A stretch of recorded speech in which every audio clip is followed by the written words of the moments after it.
Hey Jay, how are you? Hey Bill, what's going on? So I know you've been traveling a little bit during this time, and that's not your studio. Where are you right now? You are in your office. I recognize that. I am in New Orleans at the moment. I have taken my car to be a safe, hermetically sealed space capsule. And as long as I practice, every time I step out of the car, as long as I practice the proper hygiene, I feel I'm okay. So I've driven, since this quarantine, I've driven back and forth across the country. I'm on my second trip. Um, so I am now ensconced for a few weeks here with cousins in New Orleans. I have 10,000 cousins in New Orleans, and I'm mooching off of one of them. Right. Well, it looks like an art-filled environment. Yeah, good, That's good. good. So listen, other than traveling back and forth across the country during this time, which I mean, how are you doing with it? Is that what have you? Good. You know, we're all worried. We're all worried wherever we go. But you know, I disinfect my hands at the gas pumps and wear masks when I'm with family members until we all chat out who's being safe. But I'm also, you know, the roads are relatively empty. It's a good time to travel. You know, for my work, Bill, I travel all around the world, and doing it constantly, and that's not happening right now. So um, maybe I'm stir crazy, but it's an okay time to be rolling around. Well, that's what I love about your work is that you travel to so many interesting areas around the world. Yeah. And yet one of the features of your work, which I found fascinating, and it took me a long time to kind of get really absorb this, is that you can't really tell from looking at one of your pieces where you are because the process of your work kind of disguises what that actual environment is. So I've had so many people say, oh yeah, I know that beach. And I go, you may think you know what you're looking at, but you don't. Yeah, I don't remember what was the show with you, Bill, or elsewhere, but I've done a show called No Such Place. I think we might have done it. You did it, yeah, yeah. Yeah, Such Place.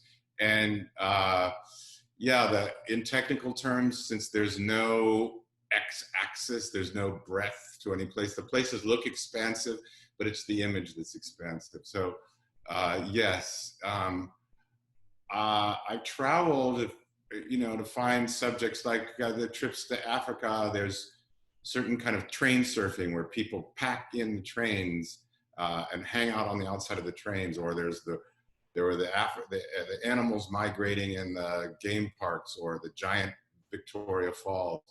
I've traveled to places that kind of stand out as great subjects for me.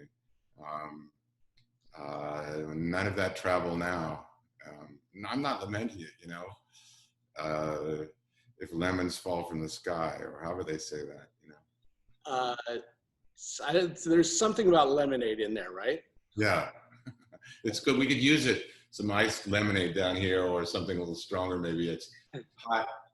It's hot and humid in a way that is never experienced in LA. That's for sure. Well, maybe I have to do a road trip to New Orleans. Amazingly, I've never been there, and Yep. it's such an art-oriented city. Yep. In fact, I remember after Katrina, yeah. Harry Shearer and I were being given an award for something, Okay. And it was when I was on the California Arts Council, and he said, Bill, you have to come down to New Orleans. I'll give you a tour, but the arts have been such an instrumental part of rebuilding the city, not just with music, obviously, but with the visual arts and dance and performing arts and so on. And, you know, that was one of the points we were always trying to make on the Arts Council, was that the arts aren't sort of an accessory to a functioning culture. They're instrumental to it. So, yeah, well, New Orleans has a couple of advantages for an artist to be making art. Yes, with Katrina, there were certain parts of the area that were flooded out and rebuilt in the the sort of famous Ninth Ward. There were a lot of architects jumped in and did projects that were kind of questionable. I don't know. I don't think I'm not sure how successful that was. But in other parts of the town, They laid down bike paths, and there's a very humanistic kind of rebirth that did get some expression throughout the city. That was very nice. The cost of living is so low relative to LA that it makes it a good place to be making artwork. And then there's the history of the great food, the great music, the great architecture. And then they've had these projects like the Prospect Project, you know, Prospect One, of which Billy Weissman has always been a big sponsor of. I've shown it with that project.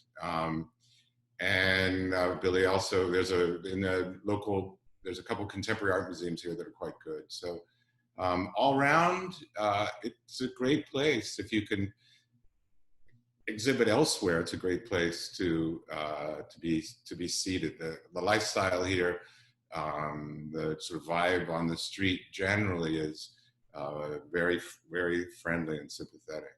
It's quite good. Well, you're whetting my appetite. We will be heading on these empty roads soon.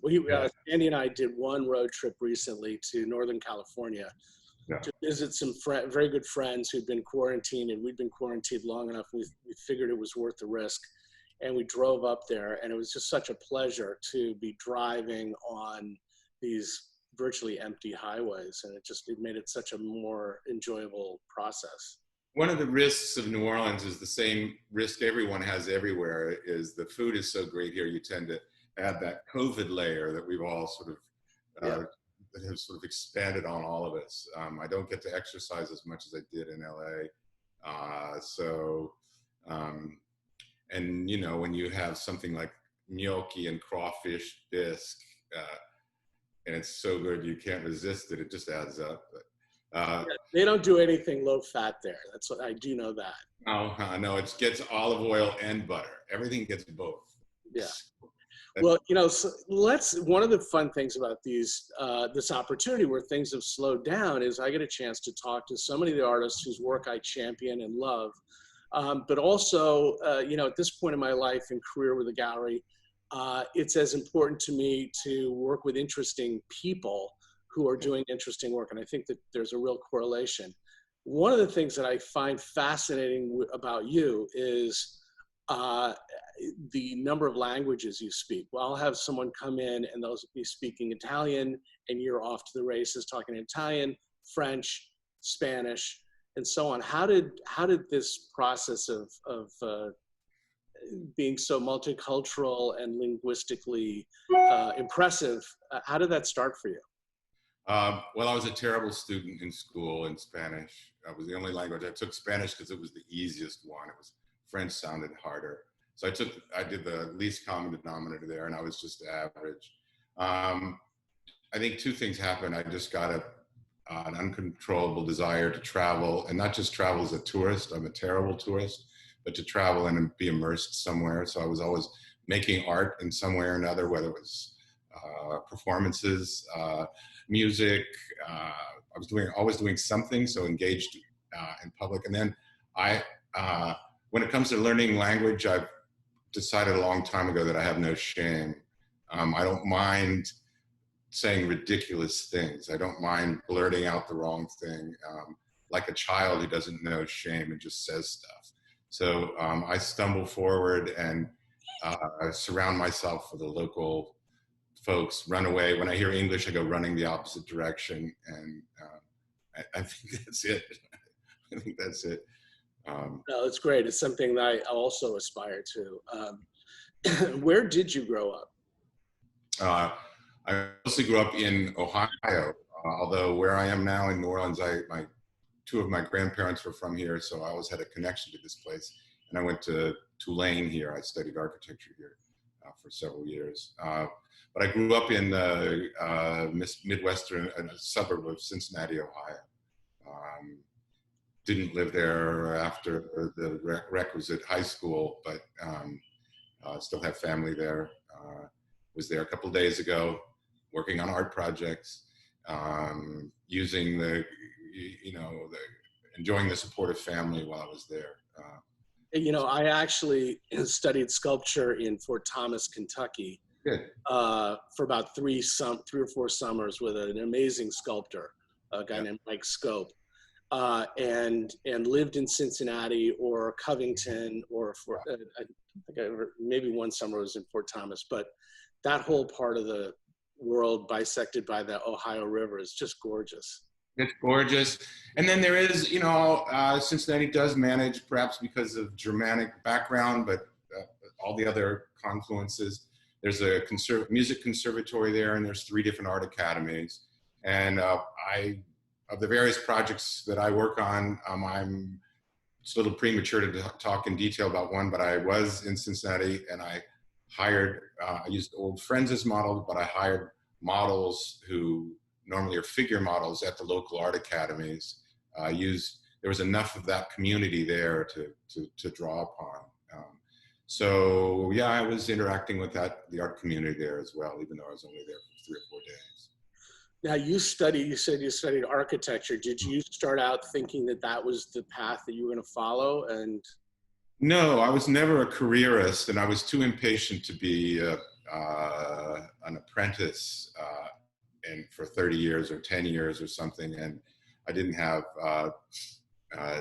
Daddy Trump to sort of give me a minor few million to sort of get the first residence going. But it was a good education. I enjoyed it. The discipline of drawing in 3D and projecting and thinking in 3D. I liked all of that, and it was good. It was good for that. So yeah, I studied first in New Orleans, and then at Tulane, and then in New York at a really great place, which is an extension of the Museum of Modern Art, which gave me a very rigorous theoretical background, sort of that overlapped with those kind of aesthetic disciplines in art. So it was distinct, but there was plenty of overlap. So, and then after college, did you start to gravitate toward photography, or no, what? I still tell people I'm not a photographer, because a photographer seems, but I'm not a careerist. I think the only career that I guess I'm a careerist in that if I had been, let's say, maybe you and I would be in a different place, who knows, but I take photographs, but I think more of it as, I'm almost like, I think of it as this machine, like, or an instrument, like a scientist might, but I also think of it as an artist who wants to paint with it. So I don't know, I'm not a student of the history of photography. And I know that's what I've been doing with you and have been doing very rigorously, because that was quite it has been quite an engaging project, the timeline photographs. It was just so explosive with so much potential that I continue doing it. I carry my camera with me when I roll around and continue shooting, and I always have a list of many things to shoot. But after architecture, I ended up hanging out on the Lower East Side in the early 80s when it was just ripe. It was a great time to be here, and did different performances at really great many venues. Worked with a lot of different performing artists, and I had a great time making projects. I didn't stand out. I didn't do any kind of standout projects of my own, but I wasn't concerned with that then. Yeah. Well, how were you supporting yourself then? I was still doing some architectural renderings, drawings for people, because I could draw and make colored oil drawings that looked really rich, with rich pigments in them. People that I had a couple clients that paid me well for. And also, like many other artists, or like a few other artists I worked in, I sculpted for and did machine contraptions for one of the commercial special effects studios. I had friends that were in a bunch of the punk bands. This is how a number of us made money, going in and quietly working in a special effects studio, sculpting or painting or doing something. So I sold my soul to the commercial productions then, but not in any glorious way, fortunately. Well, I have to say, yes, I use the word photography and as a descriptive, but what I do love about you is, whenever you and I have not been in touch for a while and then we reconnect, you're off in so many interesting directions, and working on installation pieces. I remember going over to your studio, over the last year or two, and you were doing a series of wood carvings that were really amazing. Thank you. So, and I think one of the things that really attracts me to your work is the idea behind the work. Uh, Much in the same way Ed Moses didn't like being described as an artist. Fine, call me a painter, but don't make it too highfalutin. And I think, to me, what is so fascinating about your work is the ideas behind the work and how you're using that special camera to sort of reveal how dependent our perception of the world is on the lens through which we view it. Yeah, thanks. That's fair. I would rather lay around and do nothing and add to the COVID layer, or I would rather be a sloth, I think, than just to make. I just am not motivated just to make stuff just for the sake of it. So, yeah, something's got to really, prick my curiosity, and that's not too difficult to do, but it's got to be really. It's got to resonate deeply, and then I'm off and running. So, but I can fool myself too into thinking something's worthwhile, especially if it means going to a beautiful place or something. I can trick myself. But for the most part, I try to find something that's interesting. And the timeline photographs has been really great. There really is this. I really do use this machine that lets me, like turning on a seismograph or turning on an electrocardiogram. I just hit one button, I plug it all in, and stick on a lens, and it makes these timelines. And it's been a blast taking that around the world, and oftentimes shooting things in motion or shooting other subjects that over time seem to be conducive, and then exploiting the painterly refraction of light and getting these sort of ripping color fields that are kind of hard to get elsewhere. So but behind it all was this idea of chasing this apparatus and seeing if I could develop narrative form inside of a linear image, inside of a photograph. And that was I proved that adequately for myself, within the first few months, but I still enjoy doing it because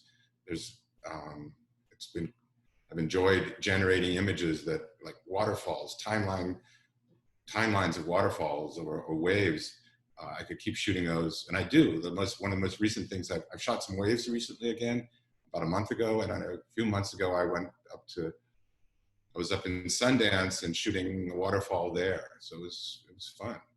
Yeah, no, one of the qualities that I think I certainly share in work that excites me is there's a level of the unexpected and the unknown that is revealed through the process of the work, in the sense that a lot of the artists I'm working with will embark in the process of making the work, not knowing exactly where they're going to end up. And that certainly seems to be the case with, you can very much want to capture a particular subject or mood about something and end up in a very different place because of the process of your work. And you may end up in a place that you didn't think you wanted to go, but it reveals something else to you. Yeah. True. Over time, I can anticipate, like when I'm shooting waves, I can now look at them and get some sense of the sort of camera speed and light settings and the kind of cloud coverage and the reflection of the sky and time of day. I've shot enough of those that I can anticipate, but there's always something there to be discovered and tweaked and investigated on the scene. The waves there's similarities, but if I've shot 50 or I don't know how many, maybe not that many, but I've shot several really studied wave pieces. They're all distinct. And that's comes from the pleasure of arriving on a place, setting up, and finding whatever is unique to that environment. Well, for sure. From the first time I became aware of your work was actually, I think it was through Andy Moses. Randy. We were just staging an apartment building or something like that in Venice, and we happened to know the developer of this project, and he was wanting to, get some local artists involved. And Andy turned me on to your work, and from that moment, I went, I got to work with this guy. Cool. Yeah. Well, I remember the piece we showed, and it had waves, and it was shot in Cozumel, Mexico, and we showed it kind of facing an image of Andy's that had a relevant range of blues and whites in it that seemed provocative. So yeah, I remember that, whenever that was. Well, and you had a really nice kind of solo show recently. One of the things, if people haven't seen your work in an exhibition format, is the scale some of these things can reach. The first show I think we did together, you measured the big front wall in my gallery, and I just remember wondering why you were measuring it to the inch, and you turned around and you said, it'll work by 2 inches. Yeah. And we exhibited a piece that had left an inch on either end to exhibit this amazing 32 feet long. Yeah. 32 feet long. Yeah, that's right. It was a foot on either end. Yeah. Yeah, or something like that. Yes, it was like 6 inches or foot on either end. I think your wall was 34 and the piece was 32. That piece got sent to Orlando, where we showed it for a while, and then it was back in this exhibition. I hope you have pictures. I'll send you. Otherwise, maybe you might want to put them up, of the most recent show at MoA. Yeah. Yeah, at MoA in Lancaster. Your exhibition space is extraordinary because it does offer sort of big walls, and that is just so gratifying. A match made in heaven for me. And the MoA, having the opportunity at the MoA space to put up several large pieces, including that 32-foot piece. Offhand, I think we had 3 or 4 pieces that were that scale, and a number of others. So yeah, that was a pleasure. And I just, it just sounds ridiculous, but I'm ready for a lot more wall space. When next time you move, make sure you treble the wall space, Bill. Always looking for opportunities. So yeah, and I think during this time, actually, there are a lot of silver linings to this time. One of which is getting a chance to sit down and talk with you and so many of the other artists whose work I love and admire, and the other is, to see if there are new ways of exhibiting work and new places to exhibit work. And I've had some surprising opportunities kind of present themselves. So I think if we can manage all to stay healthy and get through this, we'll come out of it in a new, exciting place that we didn't know, kind of our own life work of art. Well, yeah. That sounds right to me. Let's do it. Yeah, I'll keep shooting stuff, and I mentioned earlier, I always have a list of there's probably 50 items on my list, and that's not an exaggeration. I've enjoyed shooting trains that have people hanging off of them.